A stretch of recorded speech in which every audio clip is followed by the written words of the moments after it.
మరి దేవుడు కోరిక నెరవేర్చేవాడు కదా. కాబట్టి దేవుడు ఎలా కోరిక నెరవేరుస్తాడు, ఎవరి కోరిక నెరవేరుస్తాడు అంటే కీర్తనకారుడే రాస్తాడు, తన యందు భయభక్తులు గల వారి యొక్క కోరికను ఆయన నెరవేర్చి.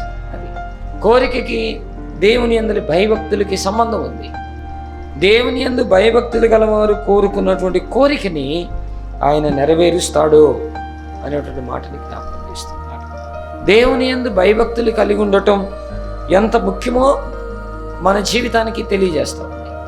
కాబట్టి మన కోరికలు నెరవేర్చబడటానికి, సిద్ధింపజేయబడటానికి, మన ఆలోచనలు నెరవేర్చబడటానికి దేవుని మీద ఆధారపడవలసినటువంటి అవసరం ఉంది. దేవుని మీద ఆనుకోవలసినటువంటి అవసరం ఉంది. దేవునికి ప్రార్థన చేయవలసినటువంటి అవసరం ఉంది. దేవుని వైపు మనం చూడవలసినటువంటి అవసరం ఉంది.